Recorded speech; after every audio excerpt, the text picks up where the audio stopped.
Viti i ri vjen çdo herë në të njëjtën natë, por kur në të njëjtën mënyrë. Ai na gjen gjithmonë diku mes asaj që lam pas dhe asaj që ende nuk e dim. Koha sot duket sikur ecën më shpejt se më parë. Ditët kalojnë pa u ndjer, muajt mbyllen pa reflektim dhe viti mbaron përpara se ta kuptojmë çfarë na dha dhe çfarë na mori. Por ka një moment kur ndalemi, në fund të dhjetorit, kur shtëpitë pastrohen më me kujdes, kur tavolinat shtrohen më ndryshe, kur njerëzit përpiqen qoftë edhe për pak të rikthejnë një ndjesi sigurie dhe vazhdimësie.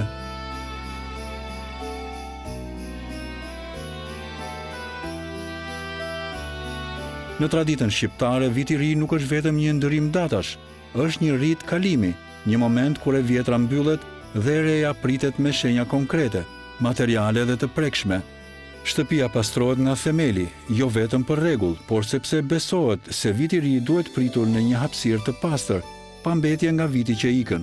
Pluhuri, rëmuja, sendet e panevojshme largohen si shenjë e një fillimi të ri. Një nga traditat më të përhapura është tavolina e bollshme e vitit të ri. Mishi, byreku, sallata, ëmbëlsira, frutat e thata. Tavolina nuk shtrohet thjesht për të ngrënë, por për të treguar bollëk, sepse sipas besimit popullor, si të jetë tavolina në natën e vitit të ri, ashtu do të jetë edhe gjithë viti. Në shumë familje shqiptare nuk mungon kulaçi apo buka e shtëpisë. Buka është simboli i jetës, i punës dhe i vazhdimësisë. Të kesh bukë në tryez, do të thotë të mos mungoj asgjë thelbësore.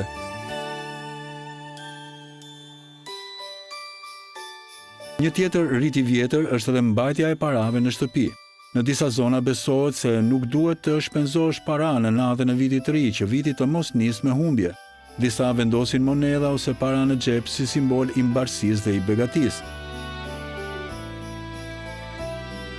Në shumë familje, dera e shtëpisë hapet pak mbas mesnate në mënyrë që viti i ri të hyjë brenda. Diku tjetër rëndësi ka kush hyn i pari në shtëpi. Besimi thotë se personi i parë sjell fatin e vitit që vjen, prandaj preferohet të jetë dikush i mirë, i gëzuar dhe me energji pozitive. Fëmijët kanë gjithmonë një rol të veçantë në disa zona, hidhen kokra, misri, gruri dhe orizi si shenjë pjellorisë dhe bollëkut. Gruri si simboli i jetës dhe i punës është ndër shenjat më të vjetra të mirëqenies. Veshja e rrobave të reja është një tjetër traditë e fortë materiale. Të veshësh diçka të re në natën e vitit të ri do të thotë të jesh i pastër dhe i rinovuar në vitin që vjen. Është një simbol i thjeshtë, por shumë i thellë në kuptim. Në mesnat, urimet janë të drejtpërdrejta, për shëndet, për mbarësi, për qetësi. Jo rastësisht shëndeti përmendet i pari, sepse vitet e fundit kanë mësuar njerëzit se pa shëndet asgjë tjetër nuk ka vlerë. Sot pritshmëritë nga viti i ri janë më të përmbajtura. Njerëzit nuk kërkojnë mrekulli, kërkojnë stabilitet, kërkojnë kohë, kërkojnë më pak ankth dhe më shumë ekuilibër. Viti i ri na gjen më të vetëdijshëm se koha është pasuria më e madhe dhe se mënyra se si e jetojmë atë është përgjegjësia jonë. Traditat materiale nuk janë thjesht zakone të kaluarës, janë një mënyrë për të mbajtur lidhjen mes brezave, për t'i dhënë kuptim dërimit të kohës, për ta bërë vitin e ri më njerëzor dhe më të afërt. Viti i ri vjen shpejt, por ndoshta nuk ka rëndësi se sa shpejt vjen ai. Rëndësi ka si e presim ne dhe çfarë zgjedhim të marrim me vete në ditët që do të vijnë.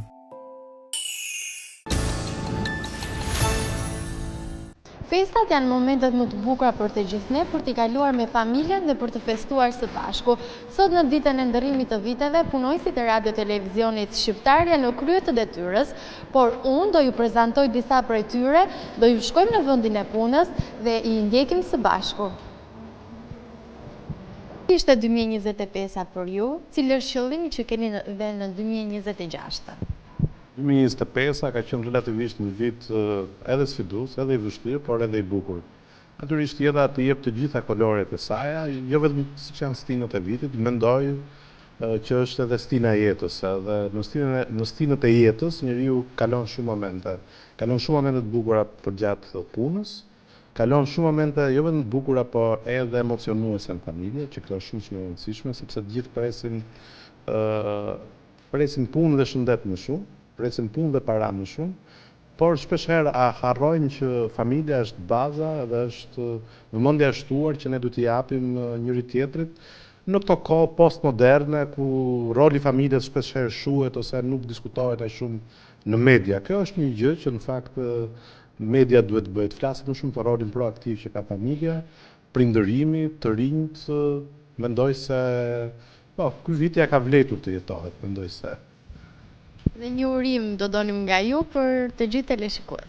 E para unë dua të uroj jo vetëm shqiptarët, po të gjithë shqiptarët kudo që ndodhen. T'i uroj begati dhe prosperitet, që të kenë një jetë sa më të shëndetshme dhe të kenë një jetë e cila të jetohet shëndetshëm, sepse kjo është shumë e rëndësishme. Shpesh themi që është e rëndësishme të jetojmë, por harrojmë të themi se sa e rëndësishme është të jetohet shëndetshëm. Kështu që i uroj gjithë shqiptarët të jetojnë sa më të shëndetshëm. Ndërkohë kam një mesazh shumë të ndjerë edhe për të gjithë kolegët e mi, gazetarë që punojnë natyrisht jo në kushtet më perfekte që do donim, por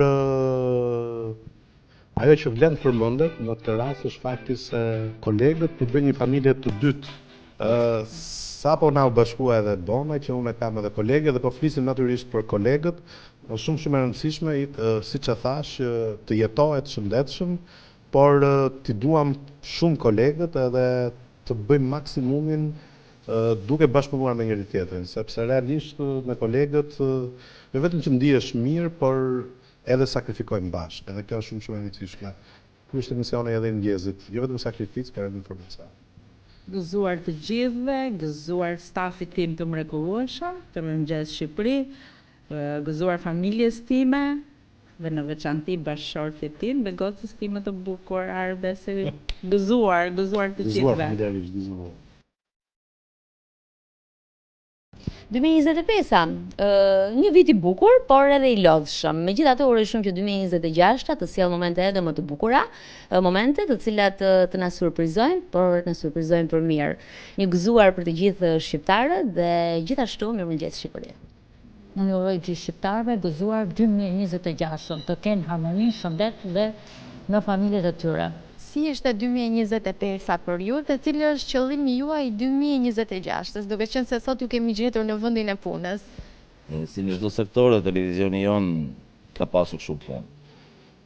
Kemi bërë ndryshime, kemi instaluar më shumë sisteme digjitale, më shumë aktivitete, po edhe festivali, sa po mbaroj. Ju uroj gjithë dhe gëzuar.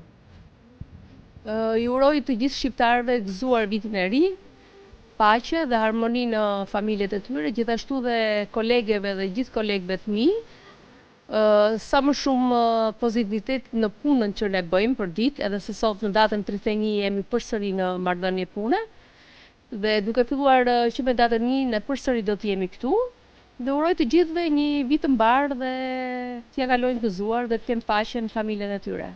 Përshëndetje të gjithë atyre që na ndjekin përmes emisionit Mirëmëngjes Shqipëri. Teksa viti mbyllet me shumë sfida, me fitore të vogla, fitore të mëdha, por edhe zhgënjime.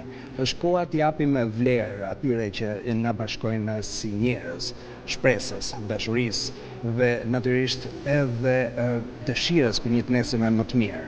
Për gjithë ata që festojnë, për gjithë ata që presin, për gjithë ata që ëndërrojnë, për gjithë ata që nuk u dorëzuan kurrë, 2026 le të sjellë më shumë mirësi, më shumë dashuri dhe më shumë buzëqeshje. Gëzuar vitin. Sektori i montazhit, ashtu siç sektorët e tjerë në departamentin e prodhimit, kanë pasur një angazhim ekstra, ashtu si çdo ditë, në fakt në televizion, por ky angazhim ka qenë edhe më i madh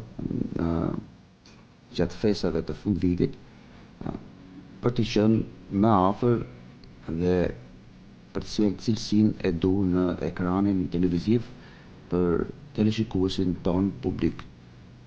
Televizioni shqiptar, ashtu siç ka qenë gjithmonë, dhe lijon të mbetet një institucion që në thelbin e tij ka një vlerë të jashtëzakonshme, e cila në rastin që po flasim është vlera njerëzore. Në televizionin publik, pikërisht kjo vlerë njerëzore ka qenë dhe mbetet themeli i anës profesionale në këtë institucion. duke ju uruar një vit të mbar të gjithë shqiptarëve, uroj që për secilin televizioni publik të jetë aty duke përcjell mesazhet e duhura pikërisht për publikun dhe për shoqërinë tonë. Për gjithë shqiptarët, sidomos për teleshikuesit e radio televizionit shqiptar, uroj që ky vit të jetë sa më i mbar, sjell gjitha të mirat që ata vetë kanë ndërruar dhe kanë dashur. Dhe nga krau tjetër i këshilloj dhe shpresoj që të kenë dhe dëshirë për punë, sepse në fund ditës, siç ne edhe sot kemi dalë në punë të gjithë gjatë detyrave të tyre duhet të jenë të përfushkuar për të bërë atë që duhet. Sigurisht ato që duan bëjnë të ndërrojnë, por mos harrojnë që nuk ka vetëm detyrimin ndaj tyre, kanë ata detyrimin ndaj punës apo ndaj komunitet. Uroj për gjithë shqiptarët më shumë paqe, më shumë dashuri, më pak stres në këtë vit që po nis. Dhe për radio televizionin shqiptar, uroj që 365 ditët e 2026-s të rrisin reputacionin e tij dhe për të çuar aty ku ai e meriton në ditët e tij, dhe qofshin ditët e këtij viti ditët e tij më të mira.